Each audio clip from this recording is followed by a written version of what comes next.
여성들이 가장 나빠지기 쉬운 장기가 심장이죠. 그래서 우리 몸에 이렇게 허리 위쪽 이렇게 좌우에 이렇게 두 개 아주 심장은 혈관 덩어리죠. 혈관 덩어리. 아주 미세 혈관. 요 덩어리를 이제 덩어리가 모인 것이죠. 그죠? 그래서 우리가 혈관 덩어리를 사고체라 하죠. 사고체. 그래서 실처럼 또 둥근 원처럼 되어 있는 거죠. 이런 사고체가 뭐 100만 개 이상 이렇게 있습니다. 그죠? 그래서 이 심장은 일단 우리 몸의 기능으로 보면요. 그 뭐 상상할 수 없이 많죠. 근데 총체적으로 한마디로 말하면 우리 인체의 항상성 유지. 그게 이제 혈압이든 혈당이든 뭐 체온이든 모든 항상성 유지의 가장 그 깊은 곳에 그러니까 기반을 담당하고 있는 거죠. 그래서 심장이 나빠지면은 여러 문제가 오는 거죠. 그리고 음양오행에서 우리가 오장육부를 보더라도 심장에 문제가 생긴 거는 치유가 가장 나중에 이루어집니다. 우리가 뭐 피부에 뭐 염증이 생기거나 뭔가 이렇게 문제 생기면 금방 낫죠. 그리고 사실 위장, 소장, 대장도 피부니까 그쪽의 문제도 빨리 낫습니다. 근데 이제 우리 이 장기가 깊이 들어올수록 간보다 심장이 더 치유되는 데는 시간이 많이 걸린다는 거죠. 이 그림은 뭐 수도 없이 보셨을 거고 이제 우리 인체의 그 장부 간에 서로 도와주고 또 서로 억제해주고 이걸 말해주는 그림이죠. 자, 이렇게 심장이 이렇게 있고 우선 심장은 오행에 보면 수라고 되어 있습니다. 수. 그래서 우리 몸 전체에 수분을 공급한다. 그 다음에 심장과 관계되는 또 신체 조직은 귀, 그 다음에 뼈의 엑기스가 골수죠. 그 다음에 발목, 허리. 그러니까 심장이 나빠지면 이런 쪽에 문제가 오는 거예요. 그래서 제가 늘 말씀드리지만은 심장의 맛이 짠맛이듯이 심장이 문제가 생긴 사람들 몸을 짜게 해야 된다. 자, 심장이 좋아야 간이 좋아지죠. 심장의 자식은 간이에요. 또 심장의 부모는 폐대장입니다. 그래서 폐대장이 기능이 떨어지신 분들은 폐대장의 치유도 관심을 기울여야 되지만은 이렇게 신장 기능을 자식이잖아요. 폐로 보면 자식이죠. 그래서 신장 기능을 업시키는 것도 굉장히 중요하다.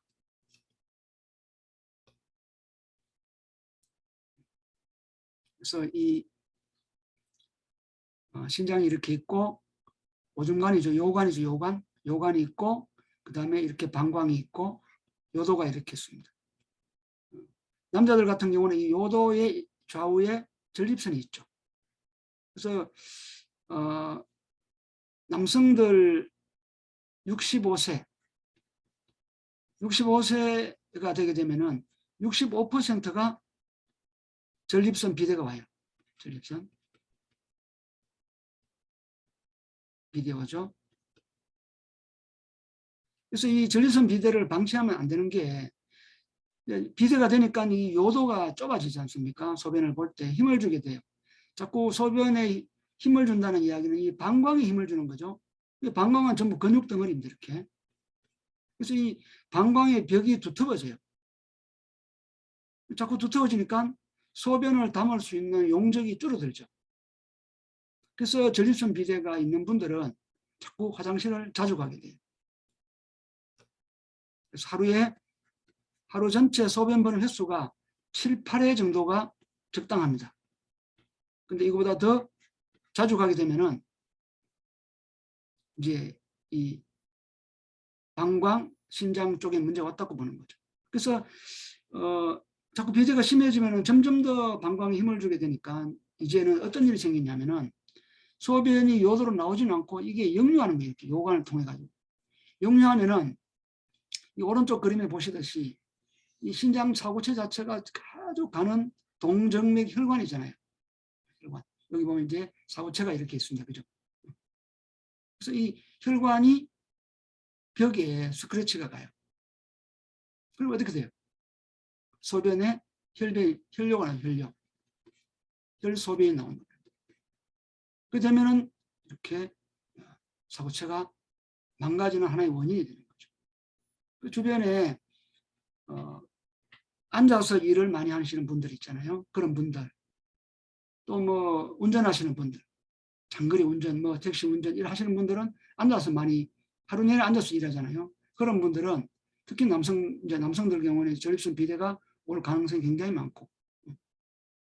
그러니까 65세에 65%니까 80세가 되면은 80%가 비대가 온단 말이에요. 남자들은. 그래서 그런 분들에게는 우리 지금 이 소팔메토, 그죠? 소팔메토를 보내주시고. 보통 소팔메토가 이제 번들팩이 있죠. 세 통을 이렇게 우리가 먹게 되는데 한두 달 정도는요. 한 달에 한 2통 정도 드시게 해야 돼요. 그래야 효과가 있다. 그냥 한 달에 한 통씩 이렇게 석 달 드시게 하지 말고. 그래서 이 신장이 망가지면 이제 이 망가지면 그 다음에 이 후유증들이 굉장히 많거든요. 그래서 60세 넘어가는 분들에게는 이 소팔메토가 사실은 필수적으로 먹어야 될 영양소 중에 하나입니다. 자, 이게 이제 심장의 사구체, 이게 사구체죠. 그래서 혈관이 뭡니까? 혈관이 혈액이 이렇게 들어왔어, 이렇게 걸러서 이렇게 나가는 거겠죠. 그리고 여기는 이제 소변으로 나가는 걸러지는 거죠. 그래서 하루에 우리가 이 신장, 양쪽 신장을 통과하는 혈액의 양이 혈액이 걸러지는 것이잖아요. 혈액의 양이 180리터예요. 그 중에 이제 1.5리터가 소변이 됩니다. 엄청나죠?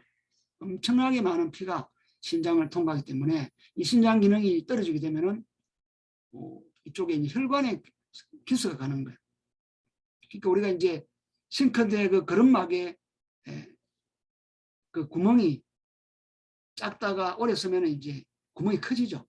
그러면은 그 재흡수해야 될 수많은 영양물질들이 이렇게 빠져나가 버립니다. 그래서 단백질이 빠져나가면 그게 단백뇨가 높아지는 거죠. 여기 보시면 파란 띠가 있죠. 그죠? 파란 띠. 이게 뭐냐면은 과립 방사구체 세포라 해가지고 이렇게 혈액이 통과할 때 혈액의 성분을 체크하는 세포예요. 그래서 혈액이 소금기가 많은지 적은지, 그죠? 쉽게 말하면은 염분이 많은지 적은지, 비타민이 많은지 적은지, 단백질이 어떤지 이걸 전부 체크하는 거죠. 그래서 우리 인체 항상성 유지에 직접 관계하는 하나의 세포라고 보는 거죠. 아까 제가 신장의 많은 기능 중에 항상성이라고 말씀드렸는데 굉장히 중요한 말이죠. 호메오스타시스. 항상성이라는 뜻인데 우리 인체는 늘 유지돼야 되는 뭔가 기준치가 있는 기준치. 대표적인 게 아까 말씀드린 대로 혈압이죠. 혈압. 혈압이 얼마예요? 기준치가? 100에서 120이에요? 아니에요. 혈압이요. 사실은 이 뇌혈압 90입니다. 그래서 이거는 다음 주에 공부할 건데 90. 뇌혈압 90은 늘 유지해야 됩니다. 이걸 유지하기 위해서 만약에 혈관이 경화가 된 사람들은 혈압을 올려야 되겠죠. 그래서 그런 사람은 혈압이 150 있는 거는 정상이라는 뜻이에요. 그래서 혈압, 혈당, 뭐 여러 가지 것들, 체온. 그래서 이런 거 유지에 사실은 신장이 가장 중요한 역할을 한다는 거죠. 일반적으로 이런 공부가 안 되면은 그냥 신장은 노폐물을 배설하는 거다. 이건 기본적인 거죠. 근데 여기 이것만 있는 게 아니고 우리 몸의 모든 혈액 속에 유지돼야 될 것들을 유지하는데 신장이 이제 핵심 기능을 하는 거죠.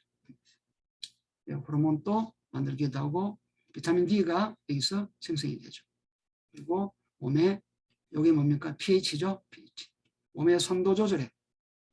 그래서 우리 몸이 만약에 우리가 소금으로 말씀드리면은 소금 농도가 일정하게 유지해야 되는데 만약에 우리가 물을 많이 먹게 되고 소금을 적게 먹게 되면은 항상성이 깨지잖아요. 그래서 이거를 이제 일정하게 유지하기 위해서는 수분을 자꾸 내보내버려요. 소금은 재흡수하겠죠. 그래서 여러분들이 이제 저 뒤쪽에 나옵니다만은 RASE, 레닌 안지오텐신 E 시스템, 이게 작동해가지고 우리 인체에서는 늘 이제 항상성을 유지한다는 이야기입니다. 그래서 혈압이나 혈당, 이제 이것만 우리 기준해서 보더라도 이게 유지 안 되면은 고혈압이죠. 그 다음에 고혈당 이게 유지 안 되면 당뇨잖아요. 그러니까 우리가 약물이나 이런 보조장치에 의존하지 않고 단순히 이제 음식을 먹고도 혈압이 유지가 되고 당이 유지되면 그 사람은 아주 건강한 사람이죠. 그 사람은 항상성 유지를 늘 잘하고 있는 사람이에요. 그리고 그런 사람들은 면역력도 있고 자연 치료도 스스로 갖고 있는 거죠. 근데 약물을 먹고 고혈압 약을 먹는다든지 당뇨약을 먹고 이걸 유지한다는 건요. 이미 그 사람은 면역이 저하된 사람이고 자연 치료력도 떨어지는 거고 기저질환자고. 그런 사람들은 뭐죠? 면역이 떨어지기 때문에 외부에서 뭔가 세균이나 바이러스가 들어오게 되면은 전투력을 충분히 발휘하지 못하는 거죠. 그래서 그 가장 핵심에 신장과 부신, 신장이 있다. 그렇게 보시면 돼요.